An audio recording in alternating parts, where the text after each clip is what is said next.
When you walk through a storm, hold your head up high and don't be afraid of the dark.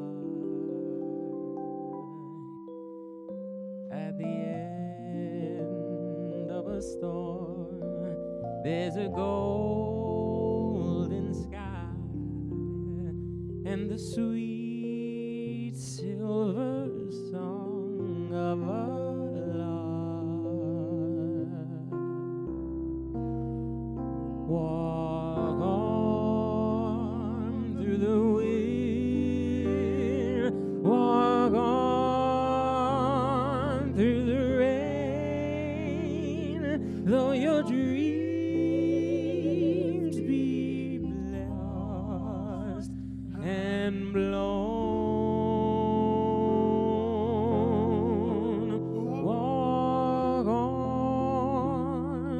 Walk on with your hope in your heart, and you'll never walk alone.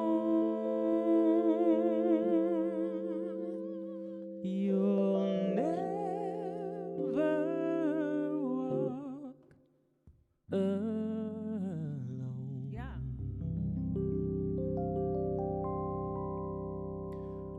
One of my favorite songs from Carousel. No, I say that every time. It's not from Carousel. It's Sound of Music. I am not the one this time. The one time I forgot. Hi everybody, how are you doing? How is your evening going? Thank you for joining us this evening here for a new song. That was "You'll Never Walk Alone" again from, and it just left my brain. I just said Sound of Music. Sound of Music. Sound of Music. Ah, hills. Yes, don't tempt me, but we will sing please, it. please. But yes, welcome. Start with Ashley. How are you doing tonight? Hi, it's Saturday. I'm all right. I'm great, actually. You know that deserves an applause. Yes. It's a lot to be doing great today. Hey. Hey. Oh. If I could just walk down the street and just have people just, and I'm feeling great, that'd be everything. One of my mentors posted, she said, it's okay to have a great day. Like, it's okay. It's actually okay. You don't have to, even if everything isn't perfect in your life, like, it's okay. Just have a good day. So, Well, I'm glad you're having a good day Thank and a great you. day. Thank you. Marcus, how you doing? I am blessed. Thank you, God. No, I'm blessed. I'm blessed. Glad to be alive. And that's it. Okay. I'm blessed. I really am. Ooh, I could cry. I'm really blessed right now. Good. So, wait, sorry. Yeah. yeah, you're right. That will not be heard. No, yeah, I'm thankful. I'm in a period of gratefulness right now. Yeah. That's where I am. When you hopping all over the place because you were where were you? I just got back from Texas. That's right, Texas. Don't go. Don't go if you don't have to. Oh, wow. Oh. Uh-oh. They're not wearing masks, are they? What's wrong? They don't believe it's real, y'all. Really? Not everybody. It was better than I thought, but on my first day going to set, I was shooting a movie down there. First day I'm going to set.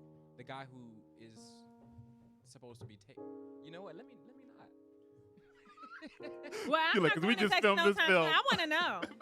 I'm just gonna tell you that. That might have to be my for- face from Uber. Some people like they don't believe that it's real. That like the disease is real. Okay. And it was just like, what a way to welcome me to your great state. Bank of Texas. One thing I've noticed about people generally is that certain people, not everybody, but certain people definitely have the ability to ignore what is right in front of them. Have the ability to create an alternate reality in a way that is because I don't believe in scary. like ignorance anymore. I think it's like willful ignorance. Mhm. You're just choosing to not believe what's there. It's like what the uber wealthy does. Yeah. Like okay, this is kind of a sidebar, but I love the show Downton Abbey. I don't know if anybody watches that show, but so there's like the upstairs people and the downstairs people, and of course the downstairs, that's the staff and everything, and the upstairs, and this is also in the early 20th century, and so the people upstairs are like, when bad things happen, they're like, oh, this is just so unfortunate,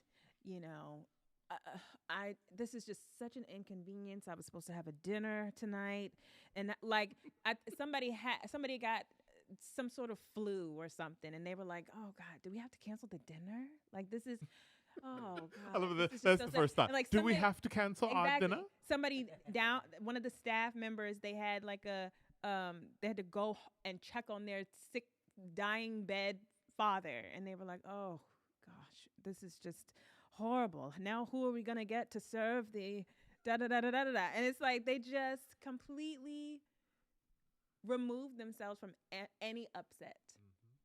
And I think it's the same way with some people who just refuse to. They don't want to deal with any upset.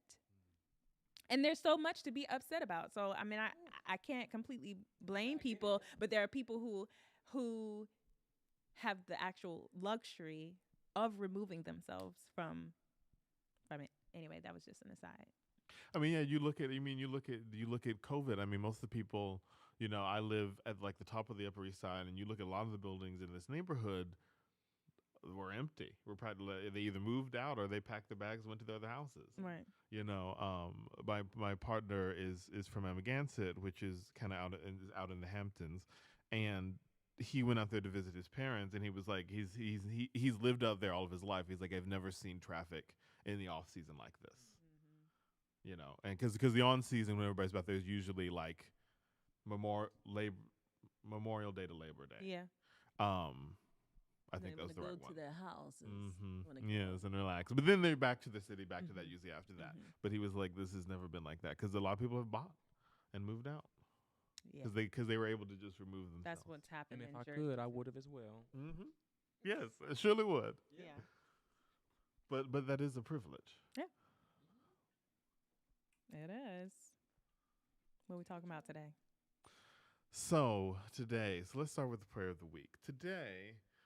This week, the prayer of the week is, Gracious Lord, thank you for every experience and every witness of your faithful love, including those sent to walk and talk with us along the way. I have things to say about this. Yeah. So, read it one more time. Gracious Lord, thank you for every experience and every witness of your faithful love, including those sent to walk and talk with us along the way. Okay. So for the past, I don't know how many years, I have intentionally detached myself from the institution of church.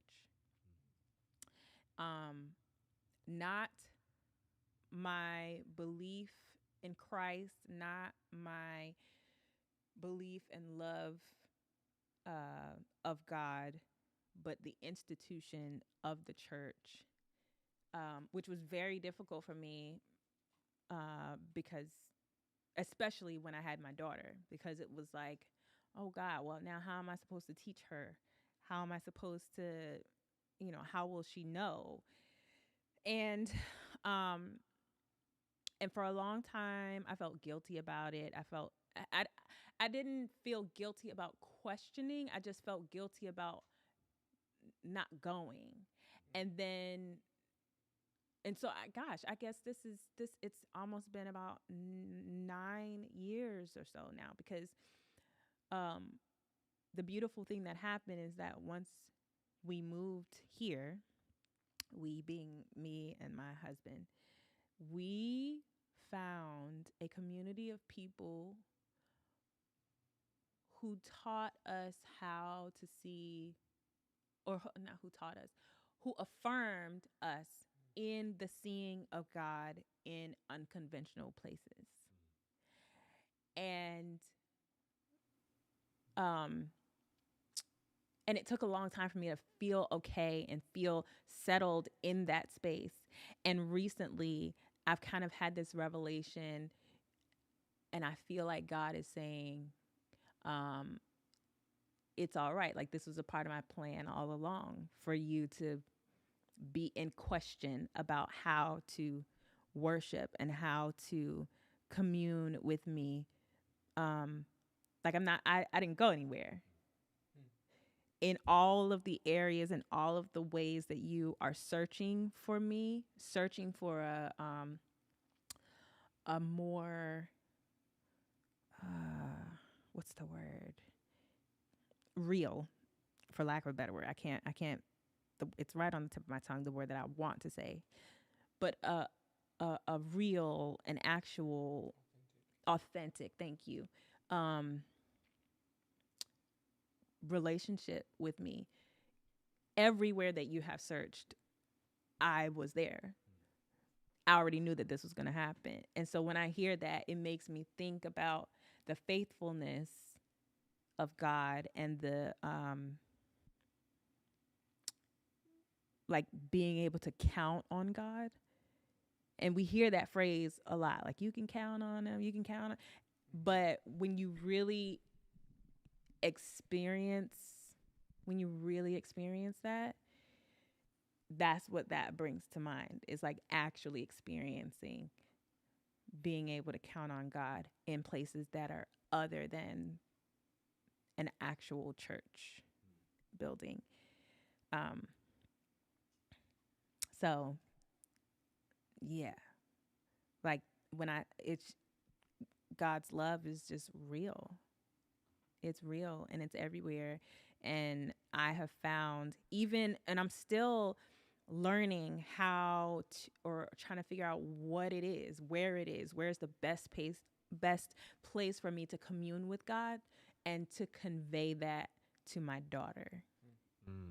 Because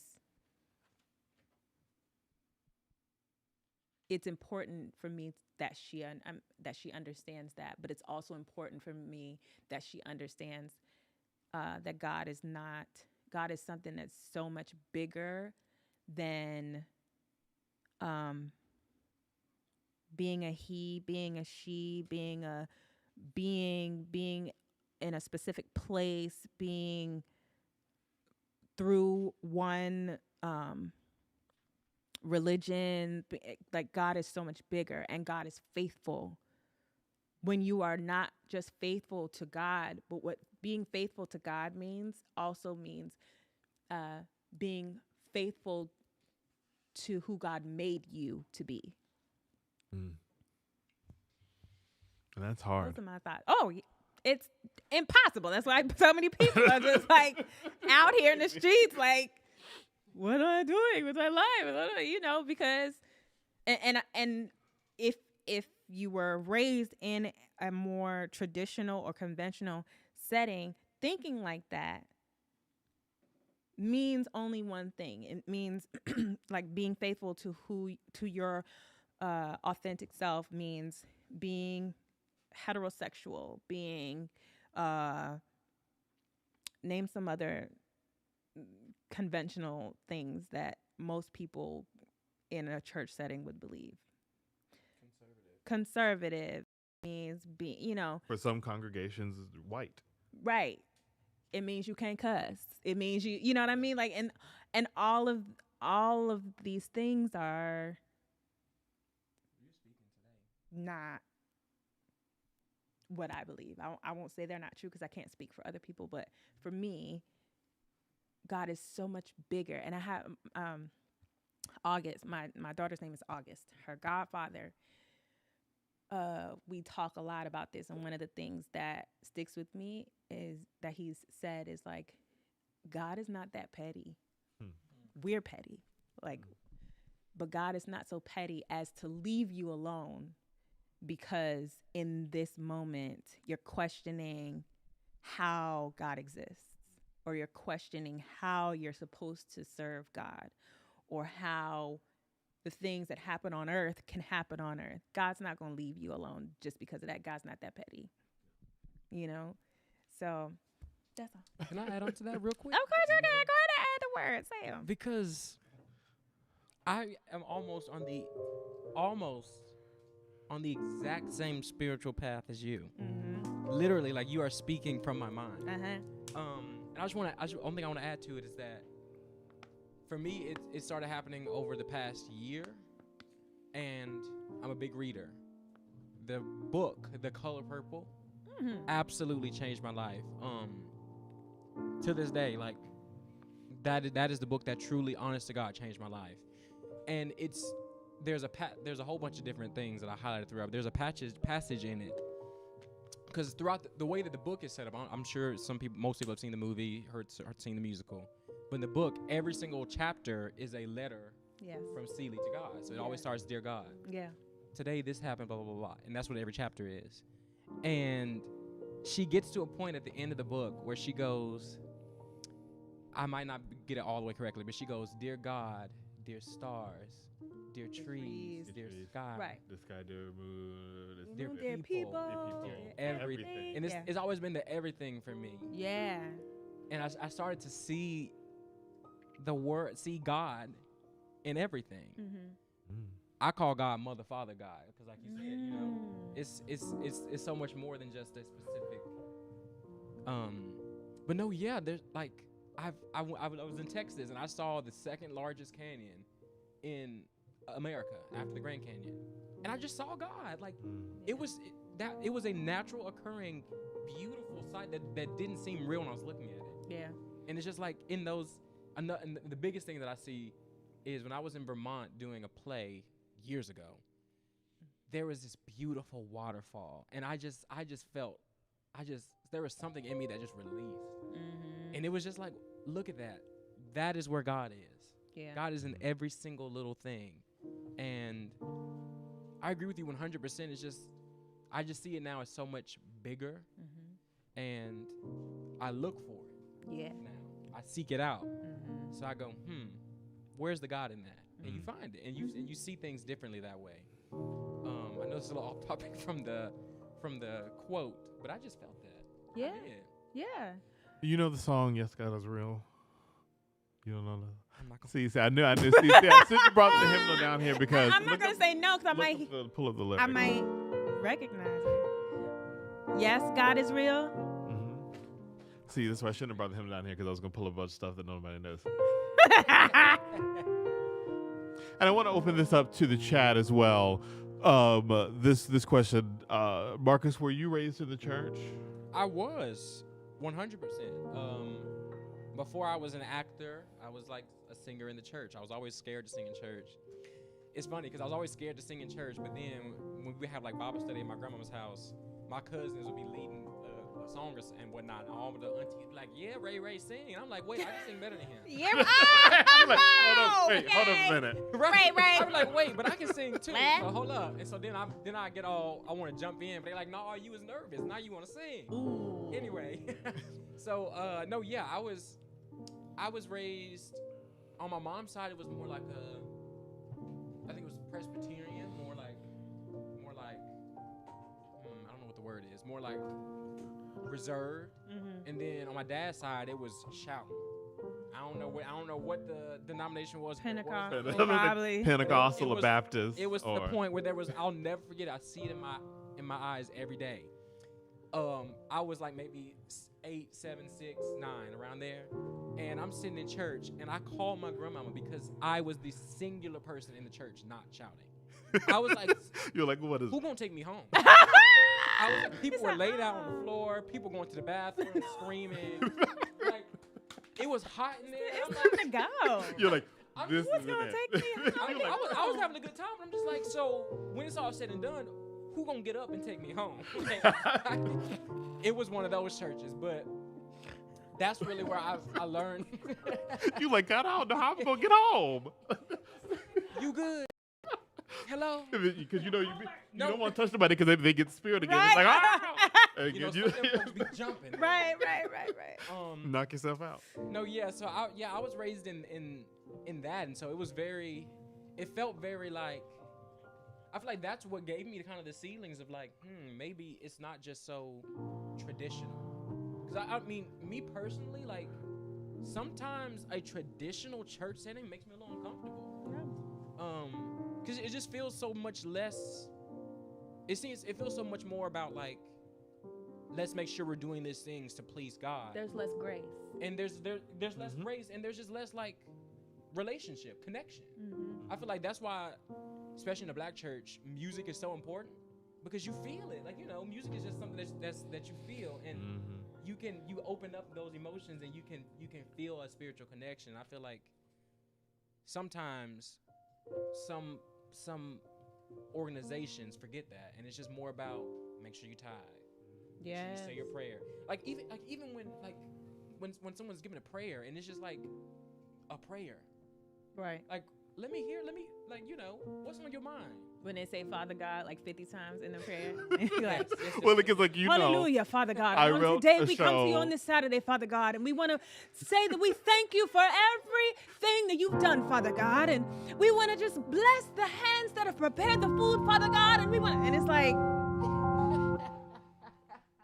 but we're not even eating anything. it's yet. like he heard you the first The time. first time I you heard said you the it, first time. You didn't even have to say nothing. Uh-huh. You just had to talk. just say He it, was always yeah. listening. Yeah. But so this song, I knew you. So I'm going to teach you the chorus, and you can sing along with me. What's something for? Teach, Pastor. You funny. So the chorus goes, yes, God is real. He's real in my soul. Yes, God is real, for he has washed and made me whole. His love for me is like pure gold. Yes, God is real, for I can feel him in my soul. This sounds familiar. Let's do that part. Just yes, God is real. Yes, God is real. He's real in my soul. Yes, God is real. Yes, God is for real. he has washed and made me whole. His love for me is like pure gold. It's like pure gold. Yes, God is real. He's for real. I can feel him in my soul. So the verse is, there are some things I may not know. There are some places I cannot go. But I am sure of this one thing, that God is real, for I can feel him in my soul. Yes, God is real. God is real. He's real in my soul. Yes, God God is is real. For he has washed and made me whole. His love for me is like pure gold. Yes, God is real, for I can feel him in my soul. But like what you said about that, you know, yes, Yeah. God is real. Yeah. Because we feel him in our soul, in our spot. You know, there's this on Netflix, there's a documentary, In Our Mother's Gardens. And on there, one of the women, her name is Dr. Coco. And she says, you know, she didn't grow up in the church. She went to church, but didn't necessarily grow up in the church like a lot of black people do. And she said, one thing I do know is when I go into these churches, when it's real it's real in the body. You can see it. Yeah. And to go back to what you were talking about, Say it. Yeah. you can see it in the body. You feel it. Yes, God is real. Real. He's real in my soul. Yes, God is real. Oh, He has washed and made me whole. His love for me is like pure gold. Yes, God is real, for I can feel Him in my soul. That's beautiful. I had somebody tell me once that I grew up AME, African Methodist Episcopal, and I had this person who has talked a lot about church hurt, for many reasons, but he's gay, and but I've had this one person talk to me a lot about church hurt, and we were just sitting around talking. We were all in a show together, and we were sitting around talking, and everybody was going around saying what denomination they were, and I was like, oh, I was raised AME, and he said to me, he was like, oh yeah, y'all just be doing whatever y'all want over there. Y'all don't have no rules. Y'all don't have no structure. Like, y'all probably don't even be singing hymns and stuff. And that hurt my feelings so bad. Because I was in like the thick of the feeling like an illegitimate already. And so, you know, a couple of the people that were around, they kind of like snickered, you know. And I thought, I mean, you know, hurt people. But like, I thought to myself, like, how could you say something like that? Like, you're just judging you're just judging somebody based on what you think their experience was. And I have my own personal qualms about my church experience growing up, but to discount somebody's spiritual upbringing and existence, and you just never know what somebody's going through, and so for you to just like cast them out because they weren't the right denomination, and you know, it like felt like he was tearing me down, and like he went on a thing like about all you know. So, and that has stuck with me. That has like definitely stuck with me, where to the point now when I see him, I don't really say much. I don't really. And the crazy thing is, like, he's the super talented person, and I'm like, okay, because you know, you claim to have this whatever churchy spirit and all of this, and you were raised with clout and all of this. You were raised in the right denomination, but you're still treating people like trash. You know. And again, you see that in so many places. Yeah. You see that in the Broadway community. You see that within the elitism within Black culture itself. Mm-hmm. And it's, you know, there's the problems we have to deal with of how we treat each other, but then there's the problems we have to deal with how we treat the people that are within our own community. Yeah. Yeah. And it's like things like that when I think about taking my daughter to church, like I remember the things that made me so happy about church, or like the happy memories that I had of wearing pretty dresses, having lots of Vaseline on my legs and my arms because I had to go to church, you know. Can't be ashy. Having my hair done, and them Easter speeches. You know, yeah. And some of my closest friends I found at church, and now we have like 30 plus years of friendship. But when I think about all the other stuff, the kind of the pomp and circumstance of church, like I'm not interested in lending that experience to her yet. And there's two types of pomp and circumstance, because there is something beautiful. Like I think about like the tradition that we do here on like Christmas Eve at Silent Night on the last verse. We sing an a cappella and everybody raises their candles up. Like there is and even like, or if in like, you know, holy, holy, holy. I think about those. There's the good hymns that have that pomp and circumstance. Mm-hmm.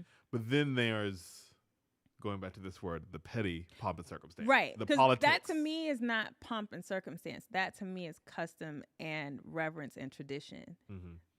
Pomp and circumstance is the like, and Father God, and hallelujah, and the revving up, you know.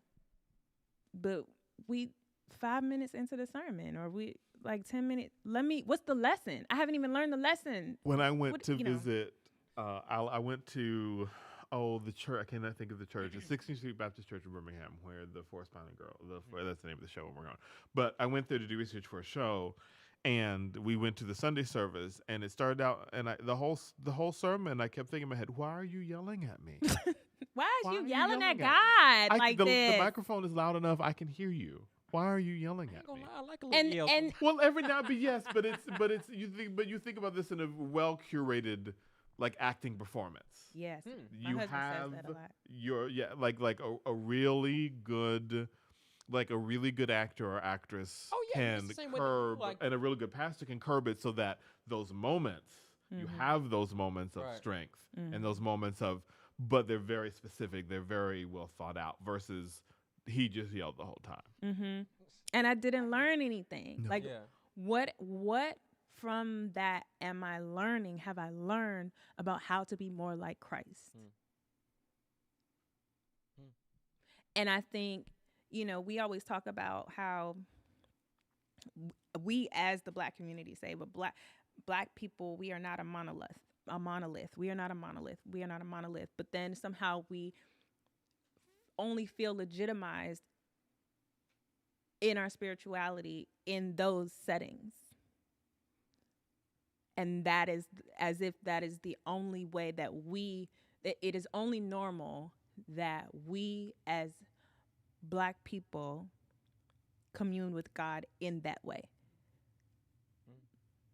versus maybe communing at home with God in meditation with some candles, or with 2, 3, or 4 people sitting at home in the living room, and we just happen to start it comes up in conversation, and now we have had a complete moment of worship. You know what I mean? These are just thoughts. And in all of that, what I love is that God never leaves us. In all the questioning and the figuring out, where can we meet him? Where is it okay for us to meet? I say him, but patriarchy. Gosh. God. Just God. Where it's all ingrained. It really is ingrained. Because I do that all the time too, and I go, oh yes, no. And it's like, because you have to remember, that's all stuff we decided. This is all the stuff. Well, not we, but when I mean, humans. Yep. Yeah. Humans added this layer of pettiness and petty stuff. And maybe, and probably in the large picture, which will, in the long run, be unnecessary. Right. All of this fighting that's going on. Right. All over this gender or that gender or have that and whatnot. But in the end, in the long run, probably not going to matter. I'm pretty sure it won't. I'm positive it won't. I'm just going to go ahead and say. And so it's like, I often find there are things, or I often find myself thinking, and I think I even said this last week,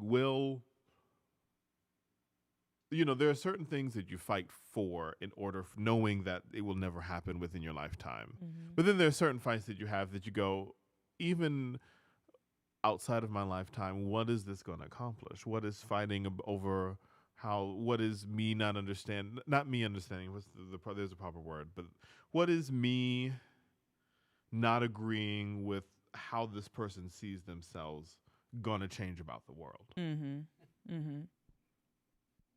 It sounds like common sense, don't it? To some people.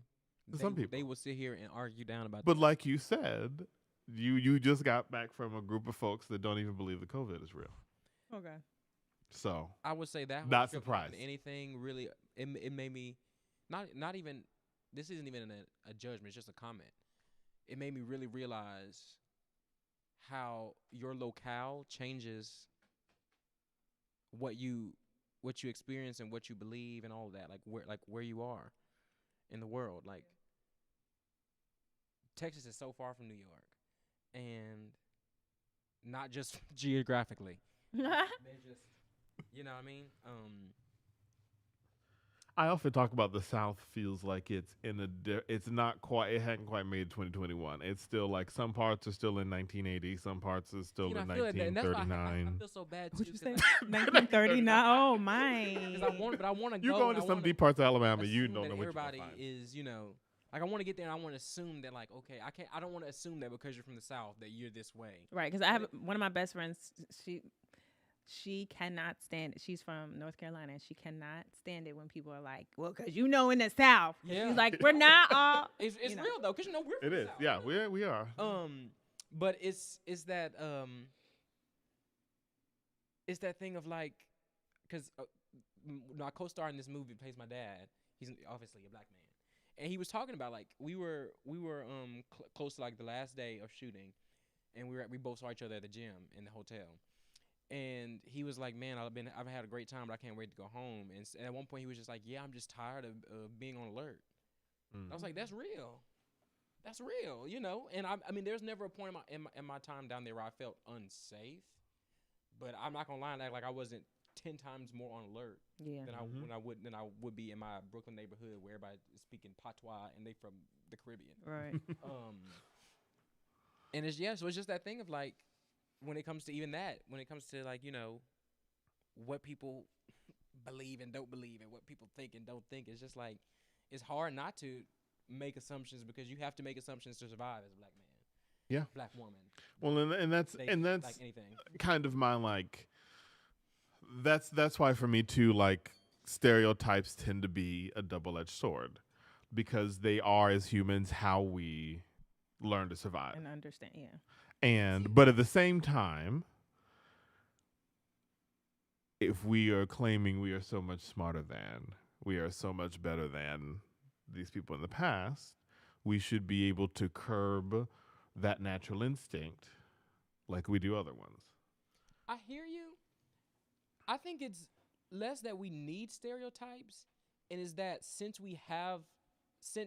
the dominant culture created these stereotypes, the subordinate culture had to create stereotypes to survive. Yeah. For instance, here's an example. If the stereotype is because I wear my do-rag, I wear a do-rag. Because I wear my do-rag, I must be a gangbanger. I'm walking down the street, I must be. So me as me, I have that stereotype in the South, like, okay, well, I'm sure everybody's looking at me like I'm a gangbanger. And so I assume that other people are going to look at me like I'm crazy and look like they don't understand me and that they might be racist. And so had the stereotype had not been put on to me, there'd be no stereotype to pull back. You know what I'm saying? Yeah. And so, well, and what I'm saying too is that stereotypes are human nature, but we should be able to overcome them because we are smarter than. Why are they human nature though? But like for instance, just like at an animal level, like a cheetah knows that this animal of these color, like in nature, frogs, like poisonous frogs are bright color because they're poisonous. Right. Like things like that. Like we do, and other animals look at the color of things. So think like really boiling it down to that level. Right. But since we are smarter than, we should be able to curb that instinct. Just like we don't go out, killing each other. Well, some people. Some people. But the majority of people don't go around. Yeah. I think it's because it's the habit that, for whatever reason, it is a human habit and need to categorize things. agree. But it's when it goes too far to the left. But also, like, we know that there are some of the theories behind why we need to understand it have been manipulated. And that can go on to a whole nother. It's just like the world is complex, and I just feel like if everyone did what we do right now and sitting here and like trying to figure it out a little bit instead of just, oh, this is how life is. When I was watching, this thing where a woman was talking about she was in a cult, and she had gotten out of it. She had gotten out, but it was like a far leftist, like political cult. And so, like, her getting out of it was like they had a meeting and then they decided to do it. Nice. I want to go. I think we should just end it. But she said something where it's like, I'm trying to remember exactly what she said, but like the difference between religion and a cult is that in a religion, you have freedom of thought and there's freedom around the rules. In a cult, there is no individuality. There's no freedom. Mm-hmm. In religion, we should. And they come and go, oh, well, that's not how folks usually run it. That's what I was going to say. But depending on where you at, there is no bend to the rules. You know what I mean? There's rules, and that's it. Mm-hmm. And that kind of goes back to what she was talking about like her spiritual journey and how that related to my spiritual journey. Yeah. It's like it's that thing of, I was thinking about this in the shower like yesterday morning. I swear it was so random. But yeah, just like the idea of like, we say it all the time, but truly think about how much we pick and choose from the Bible. How much of it we pick and choose. Another thing that, again, more than was, number one, written by man, and therefore is imperfect. Number two, whether they were prophets or not, they curbed it to just like every man before them. Why should we believe that they don't have the same human faults we did? Right. Curbed it for the outcome they wanted. And more than likely was written by a whitish man.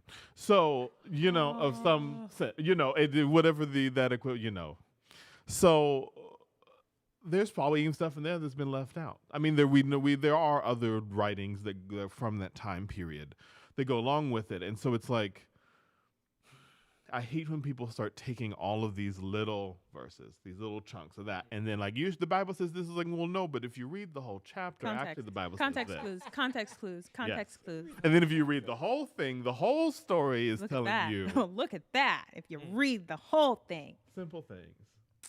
Love one another. I ask you. Let me stop. We'll find it. But like love, kindness, the things, ironically, that most religions line up on. Yep. As simple as that. But again, be complicated. There was, I can't think of his name, Penn and Gillette. I can't remember. I think it's Penn. Not Penn and Gillette. Penn and Teller. Penn and Gillette. I don't know where Gillette came from. Yeah, I know. But Penn, I believe it's Penn, who is an atheist, was talking about, I don't believe in God, but at the end of the day, we both believe that we should be good people. Yeah. We both believe that we shouldn't kill each other. Yep. Right? know. And so it's like, maybe we start with finding those common chunks instead of trying to go, oh, this was racist and this is a macro. Instead of let's find the things that we, it's a lot. It's a lot, but maybe that's the key. Saying, okay, where do we all agree on, and like those simple things. Yeah. Because it's a lot when you start to bring up that, because it's, even though we did not live through 400 years of slavery, we're not 400 years old, but it's ingrained in our DNA. Oh yes. Actually, scientifically, yes. And so regardless of whether anybody here did any of the stuff, we still feel it, and so it still needs to be worked out, and that's going to take a long time, probably long past we even hear. Now, probably. Yeah, because then when you talk about like, oh, if we just start with love, well then, but you kind of have to start. You can't start with love because then you have to take everyone's personal experience into account, and if they were abused, what did love look like to them? And it's It's so much. It is. Well, I mean, too, from the point of view of like, okay, we both agree on, I want to treat people like a good human. Right. So then we go, how I'm not a white person, but like then a white person would say, how can I as a white person treat you and Right. start? Because it's like sometimes when I think about it, I don't even know where to start. When with some people, like there's been a couple things, like I know there's been a couple people that I haven't talked to since the pandemic started, because it's like, I know we need to have a conversation, but I don't even have the words yet to start that. So it's like, where do you pick a starting place? Yeah.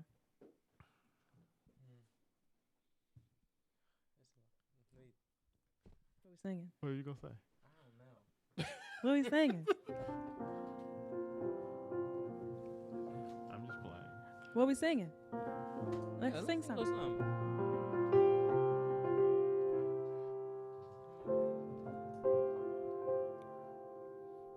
You want to try your thing, your song? You want to try your thing?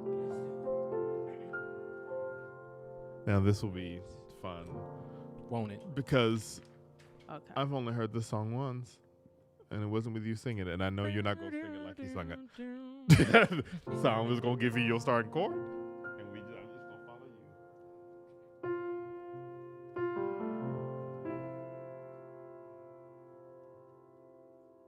Was that the starting chord? There comes a time. That's what he has. Boom. There comes a time in everyone's life when nothing seems to go your way, when nothing seems to turn out right. There may come a time you just can't seem to find your place, and for every door you open, seems like you get too slammed in your face. That's when you need someone that you can call when all your faith is gone. Feels like you can't go on. Let it be me. Let it be me. If it's a friend you need, let it be me. Let it be me.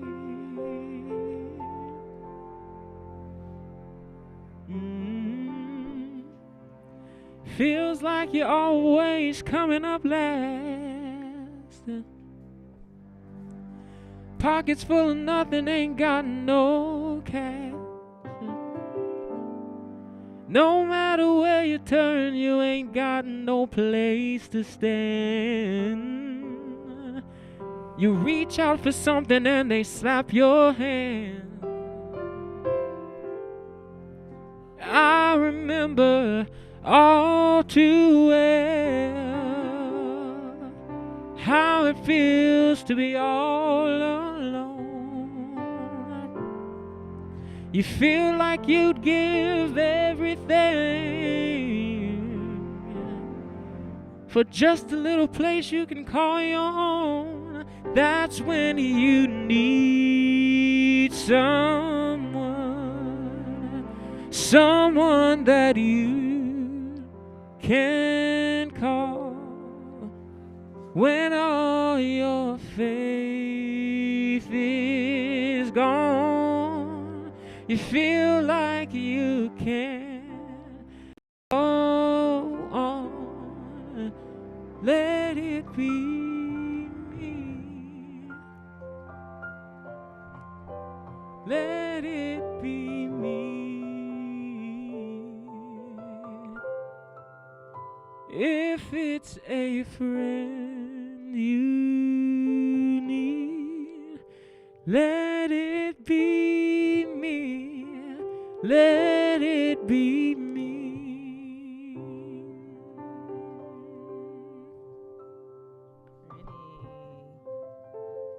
Pretty. If it's a friend that you need, let it be me. Because she talks beautifully in the end of... Oop, I just lost my page. What happened to it? Who wrote this?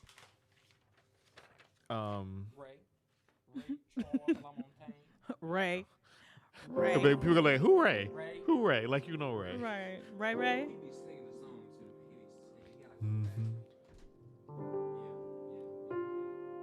Well, because she says, I think it's beautiful because it's at the end of the prayer this week, including those sent to walk and talk with us along the way. You need them. It's so important.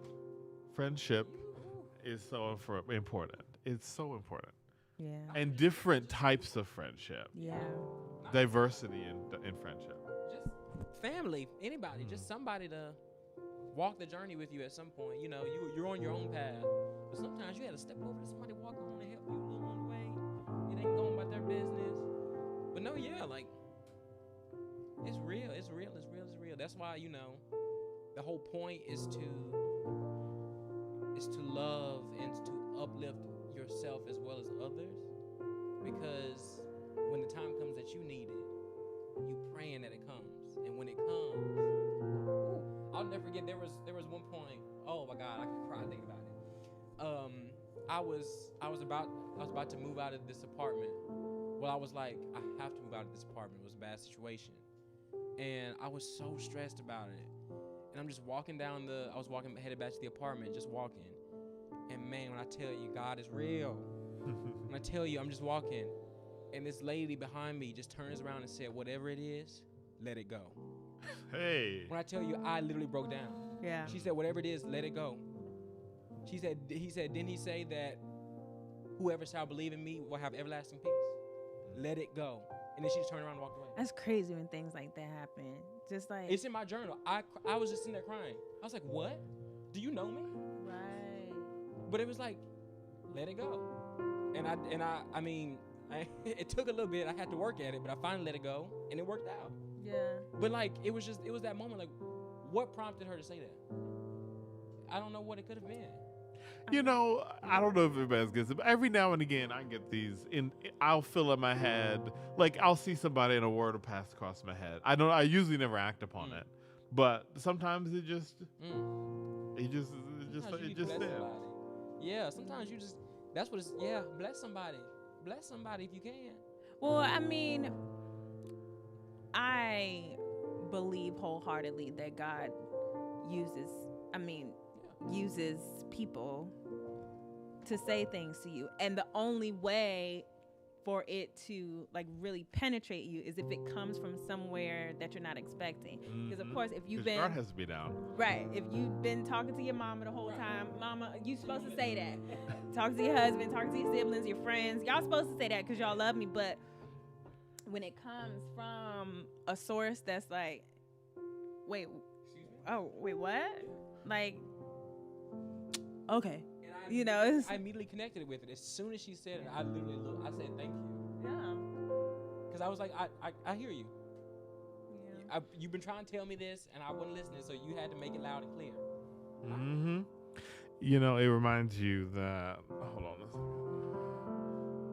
Now, I know you should know. I know he knows this song, but you should know this too. It's more than you. Still need a lyric. It is more than me. No No matter what we are.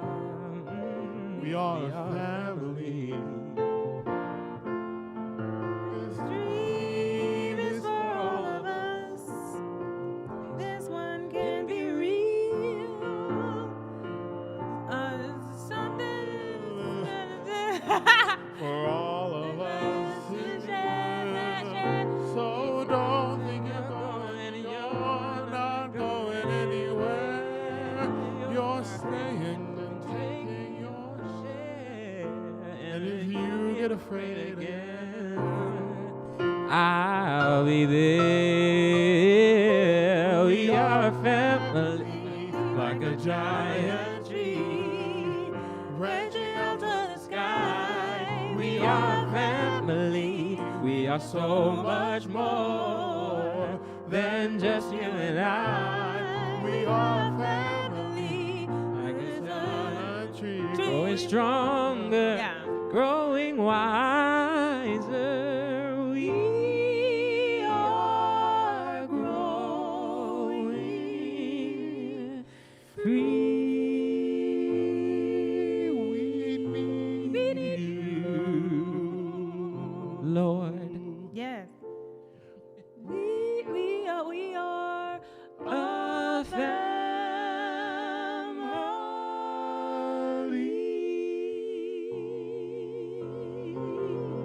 Yeah, if I wouldn't have known that, I should be slapped. Yeah. You've been in the show. Come on, Miss Dina. man. Yeah. Now, to give you a little slack, you didn't sing that part until we are a family. You didn't Right. sing the Right. Exactly. Y'all, it's just terrible. Ginkgo biloba. Which one is for memory? Ginkgo biloba or ginseng? What? Which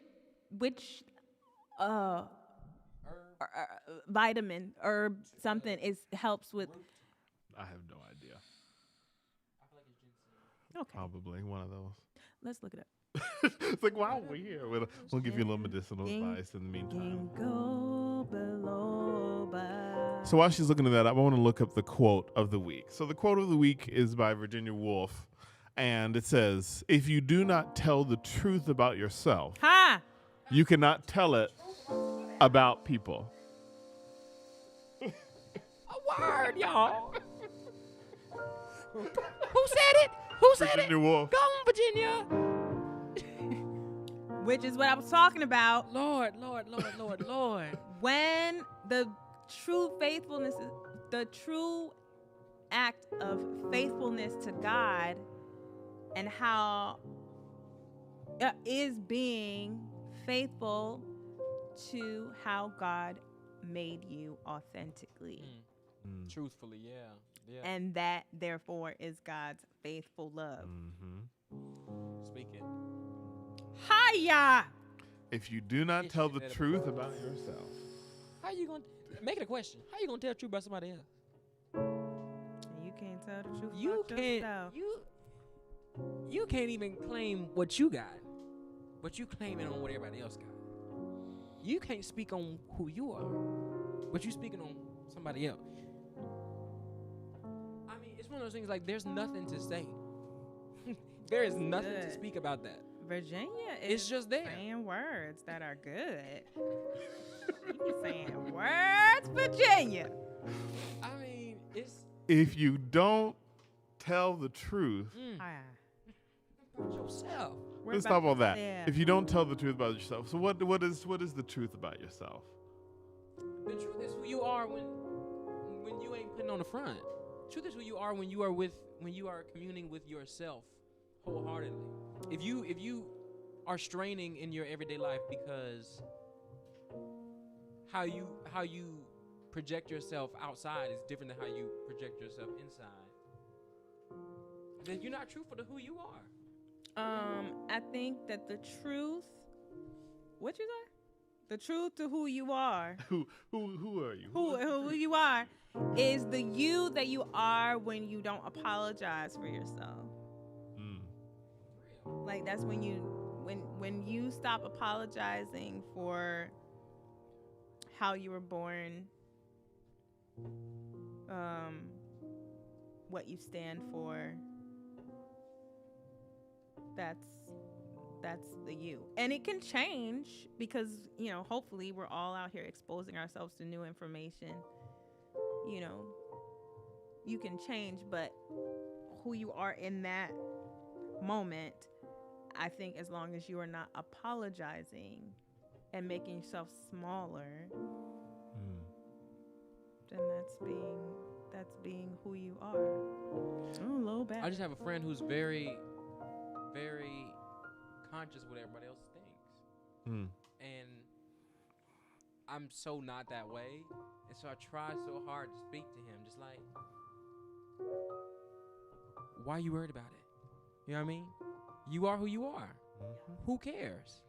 Well, like from a writing standpoint, something that's helped me with that is going first. The first check mark is that I'm writing it for myself.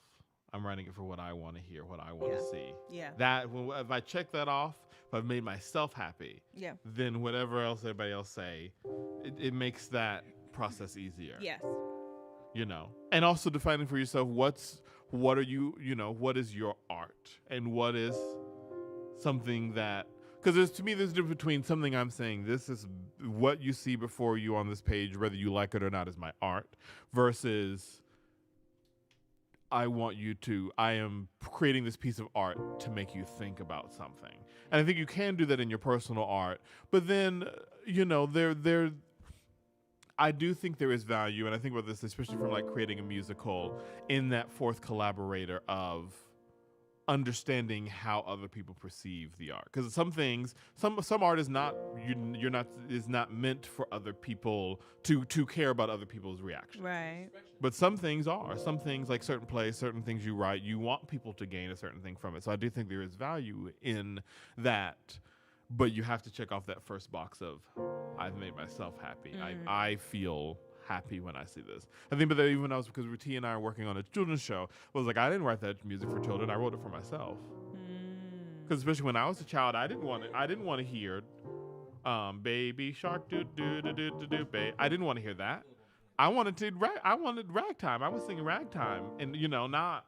So it's like, I'm not going to pander down, because also there's between a children's show and like a family show. Right.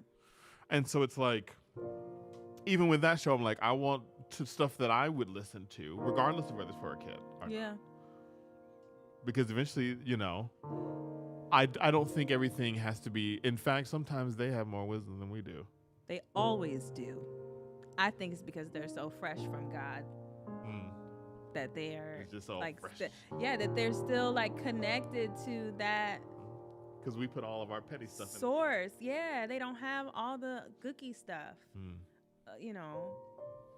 Sometimes my daughter will say something and I'll be like, what? Like, who are you, grown person? Yeah, like she said one of the like first couple weeks after the lockdown, and I was just having a day, like, and at this time she was 2, like 2.5, and I was sobbing on the couch. Like it wasn't one of those moments where I could like just be strong for no. I was like sobbing, and she was like, "Mommy, what's the matter?" And I was like, "Mommy's sad today. Mommy's having a rough day." And she was like, "Oh, Mommy, it's okay. You don't have to cry. You're not alone. I'm here. Daddy's here. You're not by yourself." That would make me cry more. Of course. Now I was crying because I was sad, and now I'm not making But I think it's that there's that purity. They're still connected to the source. This is where all the social consciousness comes in, and all the cues and stuff.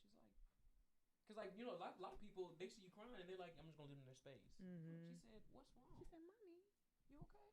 Oh, Mommy. Oh, girl, you cry about that? Oh, Mommy, you don't have to be sad. I'm here. Daddy's here. You're not alone. So precious. And that thought of that, I'm not gonna remember this song. Nothing's gonna harm you. Oh. Careful the things you say. I knew he was gonna play it. But like that thought, that I think is wrapped up beautifully in that song. They are pure. Be careful what you say, because they will listen, and that blocks up their purity. What song is that? Careful the things you say, children will listen. Careful the things you do, children will see that. And learn the end of Into the Woods. God, Into the Woods again.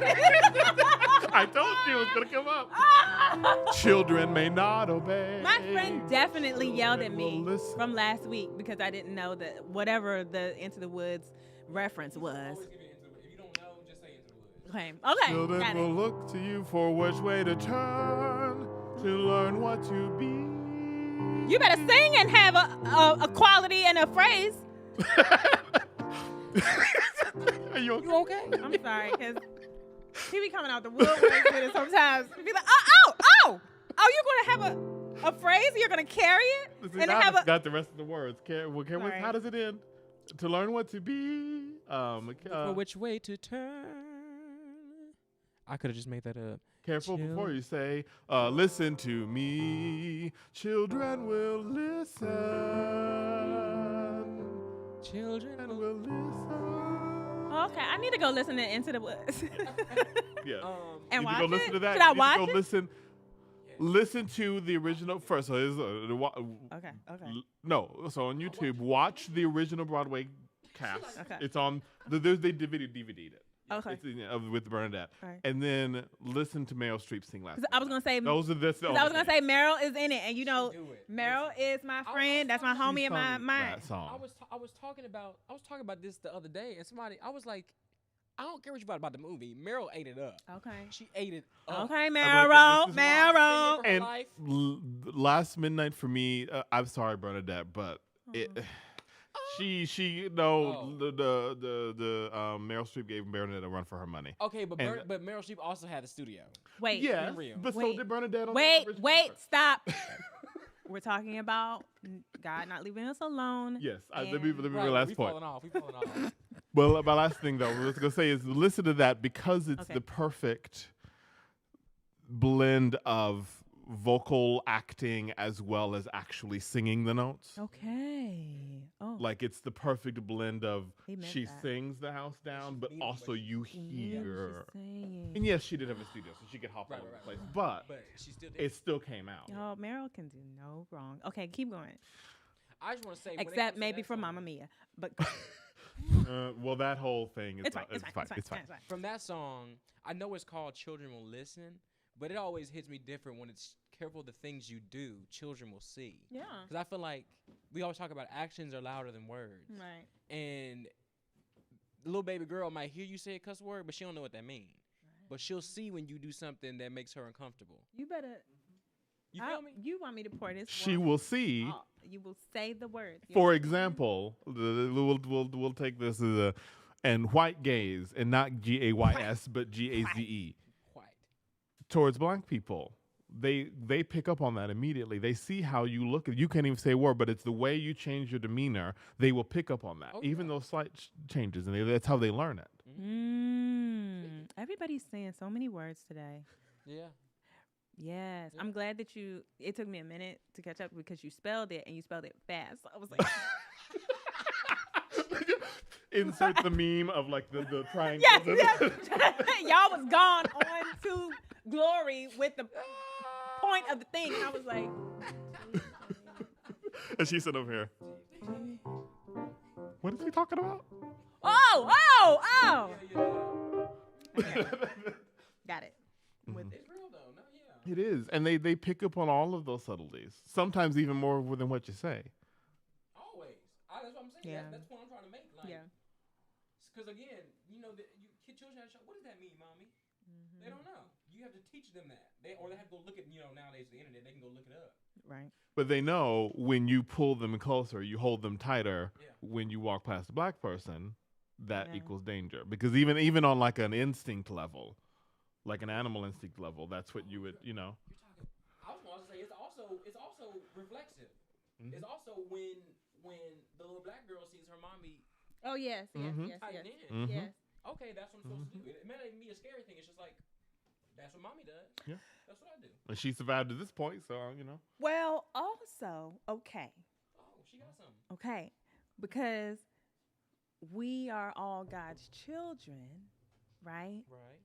And sometimes when God gives us a word, we don't always run with the word first because we're like, okay, yeah, I remember it. Yes, you spoke that to me. But when God does something, Speak. and we see what God does in a moment, then sometimes it took the that- combination. You see? I did that.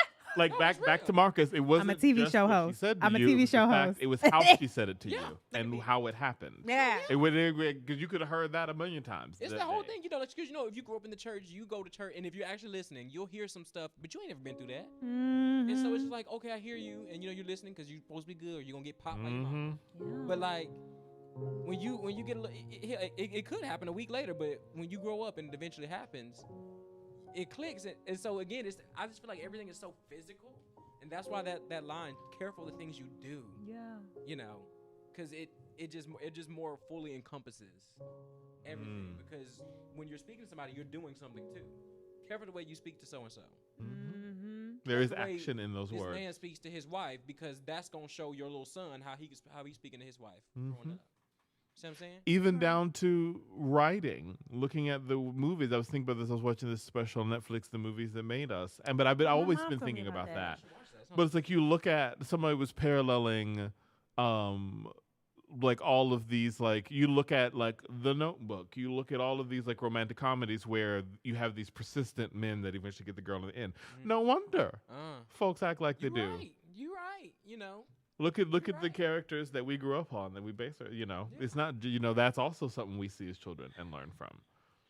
This is That's true. real. All the words. All of it. Speak it. I'm ready. And that's also why representation is important. Hmm. And not just saying, oh, there's a black person on screen, or there's a Indian person on screen, or an Asian person on screen, and call it representation. No. But like multiple different types and levels of representation. So like, for instance, a black person within a white world, a black person within a black world, they are different.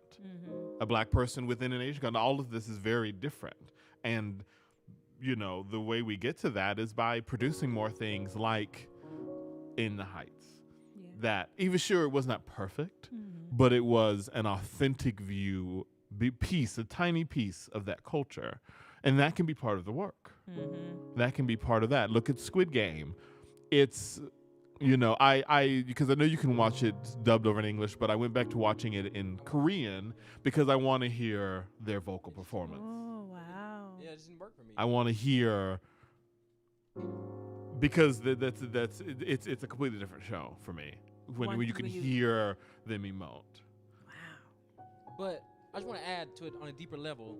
I think it's representation and experience matter, and I say that because nowadays, I ain't gonna even name the show, but when Hamilton was big and stuff, there was another show that was coming up, and it was an entirely white company, and they were literally told by producers, like, you won't be able to compete because look at Hamilton, like, why are you doing this? And so they just immediately just made one of the characters black. And that's just what it is. This is a show that had a movie that recently came out. Okay. But the point I want to make is that you want to.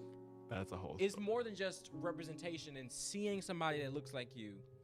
If you're just gonna make it a white character that is black, you know what I mean? It's just like with this. That's my problem with blind casting a lot of stuff. Like blind casting Oklahoma, blind casting all these old shows. I'm like, that's still a white character. Yeah. It's still, and not only just a white character, but written by even if it's not a white character, it's still a white person's voice because the writer is white. Exactly. No matter how black you make them, it's still from the point of view of a white person. That representation is good, but even more important is authentic voice from. You look at Squid Game, and I look at all of the people on it, and I'm like, that's part of why it was brilliant, is because everybody on the cast had some real connection to this. Like, for instance, the movie I just shot is about a father and a son, and it was originally written with the idea that it was going to be just a white family. But then they cast the dad, who's a black man, so obviously the son's going to be black too. And so we had lengthy conversation. I was like, no, I would never say that. I'm a black man, and there's a line we added in where we have to talk about it. Like, a black man in Texas is different than a white man in Texas in 2021. You see what I'm saying? And I wouldn't. Like, or for instance, there's a scene where I cuss out my dad. I said, huh? He's like, you wish you would. I'm sorry, but you didn't grow up how I grew up. That would never happen. I'm sorry, it just wouldn't. Like, it's just those types of things that make it more. It's more about just seeing yourself. It's about seeing yourself and seeing your experience. Yeah. You know what I mean? Well, then they talk about this in the Fresh Prince reunion, and they talk about this Fresh Prince. And this had happened on Fresh Prince and 227 and a lot of those shows, probably in the Cosby Show. But part of what made those work, or the ones that did work, the black sitcoms when they never did work, more than likely the writing team was white, if maybe but it was mostly white. But the actors got a say. Yeah. They always had a meeting at the beginning of the week where the actors would go through the script and say, this doesn't work. Yeah. And so then you got this combination of real black culture with these people who had been writing, who were really skilled at writing structured sitcoms and have been doing that for years. And that's why they're so good. Yeah. It's that combination of really talented writing and this black experience. And I was talking with one of my writing partner, Tia, and I was like, part of me thinks is I haven't ever really seen that. I'm sure there are black people out there that could write like that, but I personally hadn't really met anybody that had both of those qualities together until I met her, who had that. Because she's not just a good writer, she's not just a great writer, she's more than a great writer, but the way she plays with structure and the way she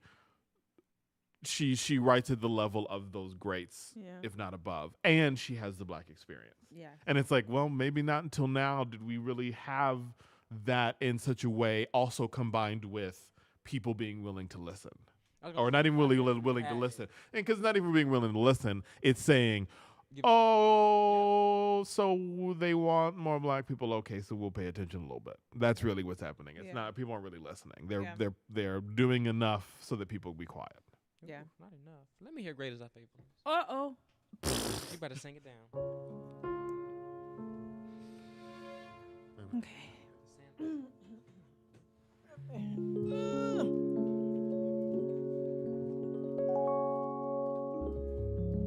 Great. Is that my first note? Great. Great is thy faithfulness, O God, my Father. There is no shadow of turning, hit it again, with thee. Thou changest not, thy compassions, they fail not. As thou hast been, thou forever will be. Great is thy faithfulness. Great is thy faithfulness. Morning by morning, new mercies I see. All I have needed, thy hand hath provided. Great is thy faithfulness, Lord, unto me.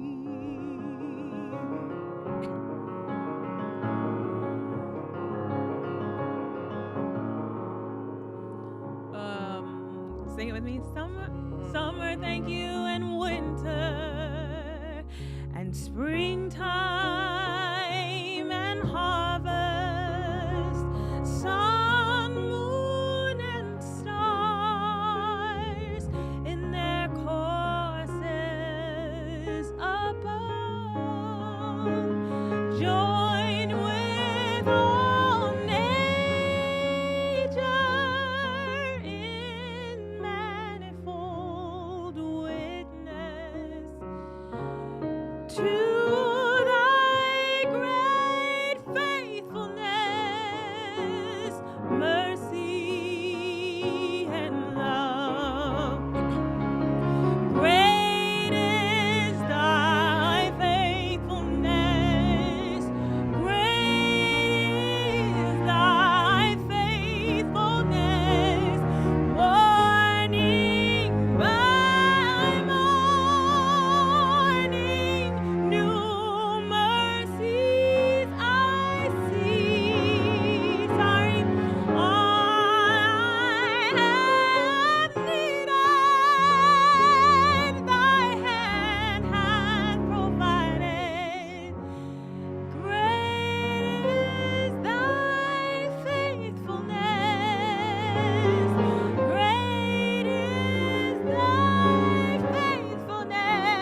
Let's close them out with one last song.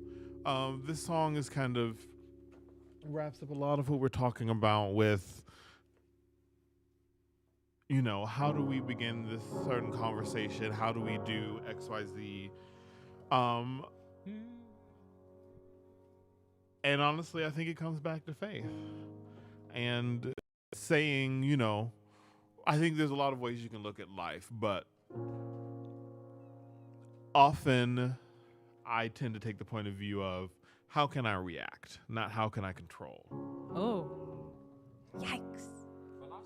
That is very good. Because I can't control. Sure can. Mm-hmm.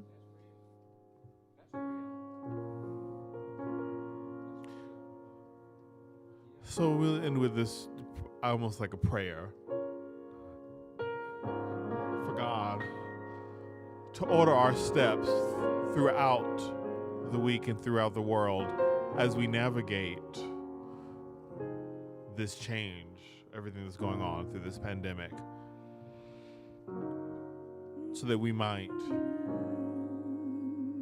be truthful in ourselves. Ha! Yeah.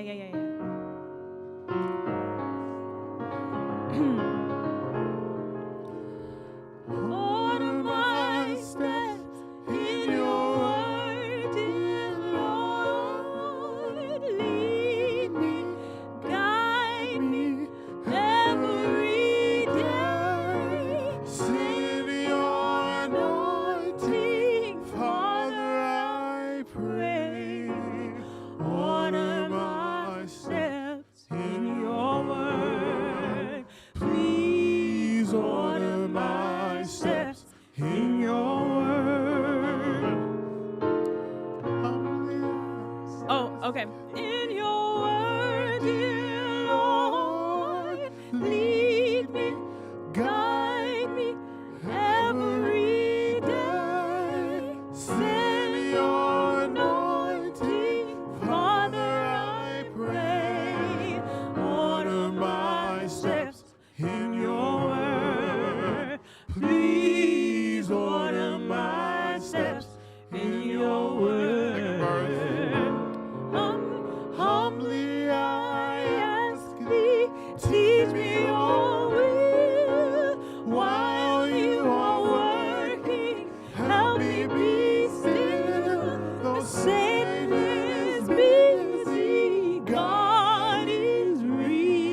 In your word, please order my steps in your word, please order my steps in your word.